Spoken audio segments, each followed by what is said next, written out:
Ketika Hizkia jatuh sakit, Tuhan katakan begini kepada Nabi Yesaya.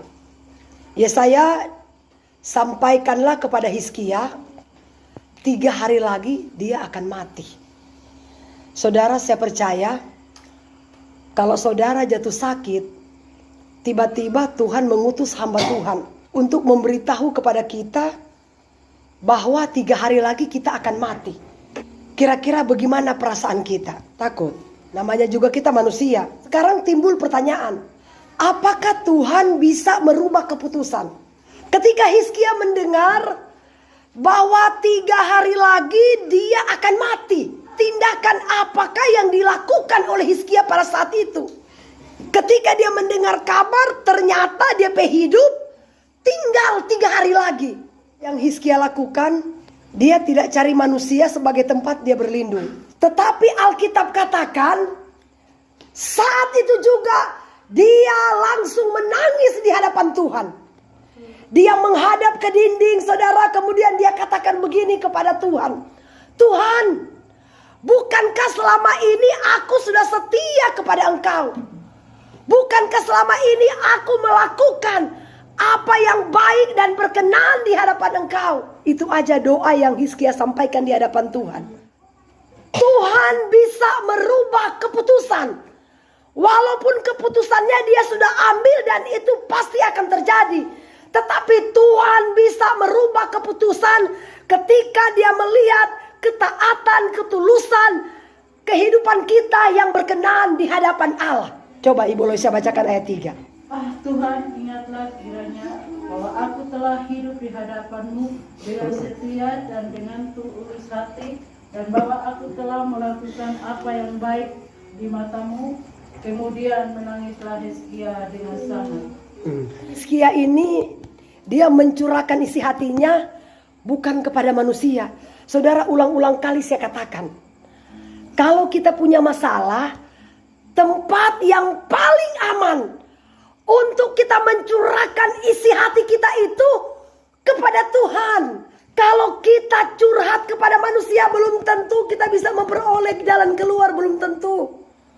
Tapi ketika kita menangis dalam hadirat Tuhan, Dia sumber solusi, sumber jawaban, sumber segala-galanya dalam hidup kita. Amin. Karena firman Tuhan katakan, pertolongan Tuhan itu tepat pada waktunya.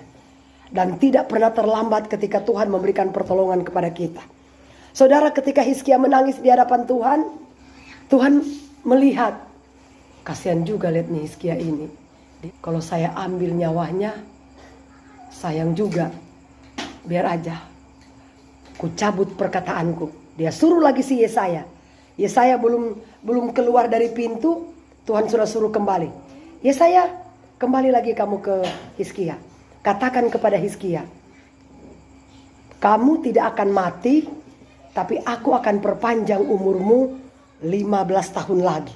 Itulah kalau kita hidup berkenan di hadapan Tuhan. Kalau kita punya masalah, punya kesulitan, ya, tekanan yang terjadi dalam hidup kita, saudara, menangislah di hadirat Tuhan. Katakan kepada Tuhan, ini saya Tuhan. Saya mau taat dan setia kepada Engkau. Tuhan bisa merubah keputusan. Walaupun keputusan itu sudah Dia ambil. Karena Tuhan yang berkuasa atas nyawa manusia. Yang pasti saya mau ingatkan. Tadi Ibu Apolonia. Bu, kira-kira kalau Tuhan mau ambil kamu, kamu siap atau tidak? Kamu kira-kira perasaanmu kayak gimana? Takut. Saya kasih tahu saudara. Jangan pernah takut kepada kematian.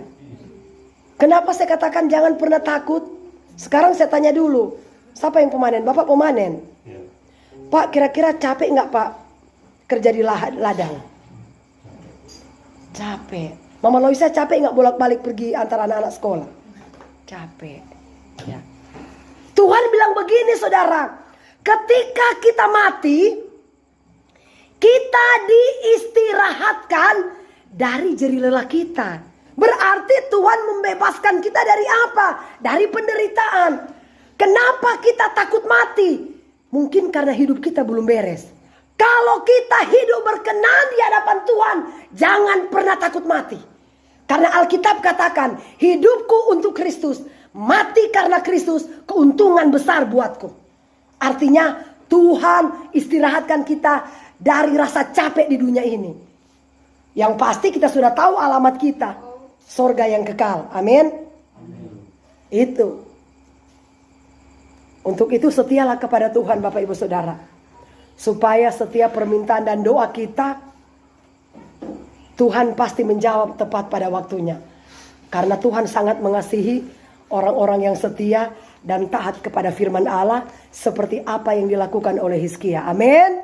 Tuhan berkati.